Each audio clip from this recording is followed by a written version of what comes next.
नमस्कार किसान भाइयों, खेती की बात सत्या चौधरी के साथ में आपका एक बार फिर से स्वागत है। मेरे पहले वीडियो को इतना आपने लाइक किया, इतना पसंद किया, वो मेरा पहला ही वीडियो था। बिना किसी स्क्रिप्ट के मैंने जो मन में मेरे को पता था इस कानून के बारे में, जो मंडी एक्ट है उसके बारे में बताया। लेकिन पहले वीडियो को मुझे नहीं पता था कि इतना अच्छा रिस्पॉन्स मिल जाएगा। उस वीडियो के ऊपर काफ़ी लोगों के सवाल भी आए, पर्सन भी आए, वीडियो के अंदर यूट्यूब के अंदर दिया गया था वहाँ पे भी आए। मेरे ट्विटर अकाउंट सत्या गोदारा के ऊपर भी काफ़ी लोगों ने पर्सन पूछे और मेरी कोशिश रही कि मैं एक एक पर्सन का जवाब दूं। लेकिन जो फिर मेरे को लगा कि नहीं, सभी का मैं इंडिविजुअली जवाब देना असंभव सा लग रहा था, इतने ज़्यादा पर्सन आ रहे थे। तो मुझे दोबारा उसका मैं जो सवाल थे वो एक एक करके उठा रहा हूँ और यहाँ इस वीडियो के अंदर उस सवालों का जवाब देने की कोशिश कर रहा हूँ। अभी जो किसानों के बारे में अभी जो चल रहा है एक एक्ट के बारे में कि सरकार ने 3 एक्ट लेके आई है, मंडी एक्ट के अंदर कुछ सुधार किए हैं, उसको लेके किसानों के दिमाग में अभी भी बहुत से लोगों के दिमाग में अभी पर्सन है। हालांकि कृषि मंत्री जी ने इसके बारे में संसद में बयान दिया है। जब संसद में एक कानून पास हुआ उस टाइम काफ़ी अच्छा बयान दिया था, एक एक शंका का समाधान करने की कोशिश की गई थी। प्रधानमंत्री जी ने भी इसके बारे में कुछ बताया था, लेकिन फिर भी किसानों की समस्याओं का समाधान नहीं मिल पा रहा है। उनके जो पर्सन थे सभी प्रश्नों का जवाब नहीं मिल पा रहा है। अभी भी किसानों के दिमाग में काफ़ी सारे इसके डाउट हैं और होने भी चाहिए। मैं भी एक किसान का बेटा हूँ, मुझे भी लगता है कि मेरे आगे आने वाले टाइम में मेरी फसल जो मैं पैदा कर रहा हूँ उसका क्या होगा। लेकिन अभी तक मैंने उस जिसको पढ़ा है, इस एक्ट को पढ़ा है, मैंने पिछले काफ़ी दिन से इस पर स्टडी भी किया है। और चूँकि मैं मंडी से जुड़ा हुआ भी हूँ, मंडी से जुड़ने का मतलब ये है कि मैं 16 राज्यों की 300 से ज़्यादा मंडियों के अंदर पिछले 6 साल के अंदर घूम चुका हूँ। वहाँ मंडी की कार्यप्रणाली भी देखी है कि किसान का माल कैसे आता है, कैसे बोली होती है, उसका प्राइस कैसे सेट होता है और वो रियल में जाके कितने में बिकता है वो भी मुझे पता है। मैंने हर बार ये चीज़ें हर मंडी में देखी, एक स्टेट की बात नहीं कह रहा हूँ। अभी पहले जो क्वेश्चन आ रहे थे, मैं पहले क्वेश्चन का जवाब दे रहा हूँ कि सरकार एमएसपी ख़त्म कर रही है। ये मेरे पास में सबसे पहला क्वेश्चन आया था। एमएसपी क्या होती है कि सरकार 24 कमोडिटीज़ की, जब रबी और खरीफ की जो क्रॉप हैं उनकी मिनिमम सपोर्ट प्राइस जब बुआई का टाइम आता है, सोइंग का टाइम आता है, उससे पहले बता देती है कि कम से कम मिनिमम सपोर्ट प्राइस ऐसा होगा। 24 कमोडिटी हैं सरकार जिनका आज के दिन मिनिमम सपोर्ट प्राइस दे रही है। तो उनको ये लगता है, किसान को लगता है कि हाँ ठीक है, सरकार ने मेरे को बोला है कि मेरा गेहूँ 1925 रुपये प्रति कुंटल से में बिकेगा, तो कम से कम यदि नहीं, बाकी बाज़ार में यदि 1925 रुपये कुंटल से कम बिकता है तो सरकार 1925 रुपये के अंदर मेरा गेहूँ खरीद लेगी। वो सरकार, किसान जब फसल बोता है तो उसके दिमाग में एक श्योरिटी होती है। और अभी किसानों के दिमाग में ये आ गया कि सरकार कहीं एमएसपी तो बंद नहीं कर रही। मैं इस ऑर्डिनेंस के बारे में बता रहा हूँ। ये ऑर्डिनेंस सिर्फ और सिर्फ मंडी एक्ट को सरलीकरण किया गया है। इसके अंदर एमएसपी पे कोई खतरा नहीं है। एमएसपी एक्ट का और मंडी एक्ट का कहीं से भी लेना देना नहीं है।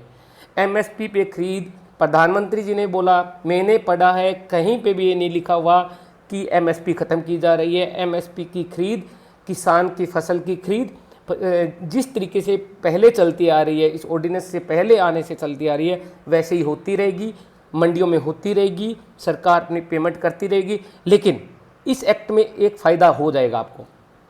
अब सरकार ने इस एक्ट में ये बोला है कि कोई भी व्यक्ति किसान की फसल खरीदता है तो वो या तो उस दिन सेम डे पेमेंट देगा या अधिकतम 3 दिन के अंदर पेमेंट करेगा।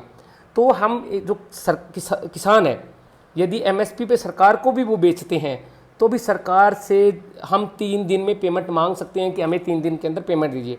अभी मौजूदा में क्या हो रहा है कि 2-2 महीने तक, 3-3 महीने तक पेमेंट नहीं आती।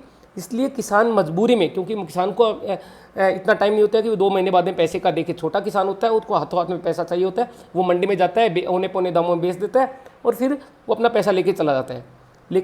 लेकिन अभी जो ये नया ऑर्डिनेंस आया है, इसमें ये किया गया है, कुछ बदलाव नहीं किया गया, एमएसपी में कोई बदलाव नहीं किया गया। एमएसपी का जैसा चल रहा था खरीद वैसे चलती रहेगी। लेकिन बदलाव क्या हुआ है, किसान को एक ऑप्शन दिया गया है कि किसान को मंडी से बाहर, मंडी के बाहर कहीं पे भी यदि उसको मंडी से ज़्यादा पैसे मिलते हैं तो वो बेच सकता है।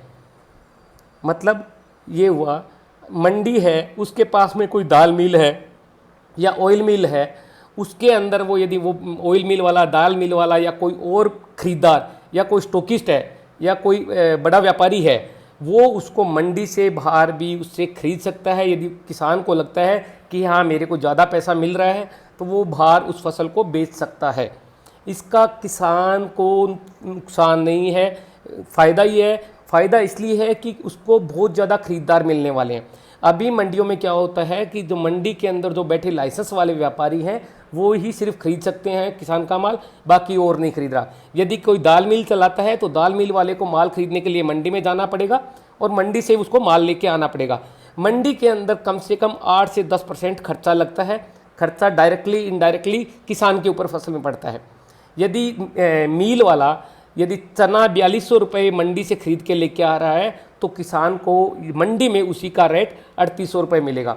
अब वो मील वाला किसान से अपने मील पे या जहाँ स्टोरेज करता है वहाँ पे उसका माल खरीद सकता है। चूँकि अब वो मील वाले को मंडी में जो खर्चे लग रहे थे वो नहीं लगेंगे, ट्रांसपोर्टेशन कॉस्ट नहीं लगेगी, तो वो किसान को ज़्यादा रेट देगा, मंडी से ज़्यादा रेट देगा, तो किसान उसको बेच सकता है। अब रही बात पेमेंट की, मैं पहले वीडियो में बताया था, अब फिर बता रहा हूँ। इसके अंदर प्रावधान है खरीदार जिस टाइम माल खरीद रहा है उसी दिन या अधिकतम 3 कार्य दिवस के अंदर पेमेंट करेगा। मतलब आज मैं किसी मील के अंदर, मैं किसान हूँ, कहीं मील पे माल बेचने जा रहा हूँ, जो माल मेरे से खरीद रहा है, मैं उसको ये बोलूँगा या तो आज की आज पेमेंट करे या अधिकतम 3 कार्य दिवस में पेमेंट करे। चूँकि किसान उसी एरिया का है, उसी का खरीदार है, तो वो किसी अपरिचित को नहीं बेचेगा, परिचित को ही बेचेगा। किसान को क्या नुकसान हुआ? कोई नुकसान नहीं हुआ। उसको या तो उसी दिन पेमेंट मिल जाएगी या 3 दिन के अंदर अंदर मिल जाएगी। फिर भी इसके अंदर ये भी है प्रावधान है कि यदि 3 दिन के अंदर पेमेंट नहीं मिल रही है तो किसान एसडीएम के पास में जा सकता है, लिखित में शिकायत कर सकता है या किसी अन्य इलेक्ट्रॉनिक माध्यम से भी शिकायत कर सकता है। उसका प्रारूप हिंदी, इंग्लिश और जो भी क्षेत्रीय भाषाएं हैं उसके अंदर वो लिख दे सकता है।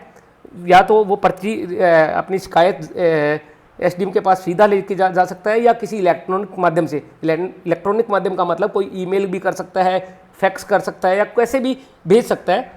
और उसके बाद में एसडीएम या जो भी अपीलीय अधिकारी होगा दोनों पक्षों को बुलाएगा, उसका समाधान करेगा। यदि कोई विवाद है उसका निपटारा करेगा, दोनों पक्ष उस पर संतुष्ट होंगे तभी निपटारे का समाधान माना जाएगा। और यदि दोनों में से कोई भी एक पक्ष भी संतुष्ट नहीं होता है तो वो केस कलेक्टर के पास में जा सकता है। कलेक्टर को 21 दिन का टाइम दिया गया है, वो उसका समाधान करेगा। यदि फिर भी इस दोनों में कोई पक्ष संतुष्ट नहीं होता है तो वो कोर्ट के अंदर जा सकता है। कोर्ट में, देश का कोर्ट हर आदमी के लिए खुला हुआ है, किसी को भी कोर्ट में जाने की मनाही नहीं है। ये भी मेरे पास में पसंद आया था कि इसके अंदर जो खरीद होगा उसके अगेंस्ट में किसान या कोई व्यापारी कोर्ट में नहीं जा सकता। मैं ये एक्ट किसानों के लिए नहीं, मैं व्यापारियों के लिए भी अच्छा मान रहा हूँ। व्यापारियों को अब लाइसेंस राज का छुटकारा मिलने वाला है। लाइसेंस अब हर कोई आदमी, हर व्यापारी जिसको थोड़ा या ज़्यादा माल खरीद रहा है उसको लाइसेंस लेने की ज़रूरत नहीं है। पहले छोटा व्यापारी मंडी के अंदर जिसको थोड़ा सा काम चाहिए था, वो मंडी में जाके खरीद के लेके आता था, वो डायरेक्ट विक्रेता या किसान से नहीं खरीद सकता था क्योंकि उसके पास में लाइसेंस नहीं होता था। आज के दिन वो छोटा व्यापारी भी सीधा किसान से खरीद सकता है, उसको लाइसेंस की ज़रूरत नहीं है। उसके पास में पैन कार्ड होना चाहिए, आधार कार्ड होना चाहिए और वो किसान से माल खरीद सकता है। हाथों हाथ पेमेंट करेगा या फिर वो बाद में पेमेंट करने के लिए करेगा तो उसको एक रिसिप्ट होगी जिसका यूनिवर्सल फॉर्मेट है, वो भर के किसान को देगा और 3 दिन के अंदर पेमेंट करेगा। वो किसान के ऊपर है उसको बेचे या नहीं बेचे। मंडियाँ अभी भी चलेंगी, आगे भी चलेंगी, मंडी में जाके किसान बेच सकता है। अभी कहीं पे भी कोई दूसरी बात ये आ रही थी कि जब मंडियाँ नहीं रहेंगी, मंडियाँ ख़त्म हो जाएगी, मंडियाँ नहीं रहेंगी तो किसान क्या करेगा? मंडियाँ कैसे ख़त्म हो रही हैं भाई? मंडियों में जो सरकारी खरीद है वो चलती रहेगी। मंडियों में किसान अभी भी लेके आएगा माल। हाँ, उसके पास में बाहर में यदि कोई ज़्यादा मिल रहा है तो ले करेगा ना डेफिनेटली। या फिर यदि बहुत से, मैं ये मानता हूँ, क्या आज मंडियाँ किसान को मिनिमम सपोर्ट प्राइस है उसकी गारंटी दे रही हैं? नहीं।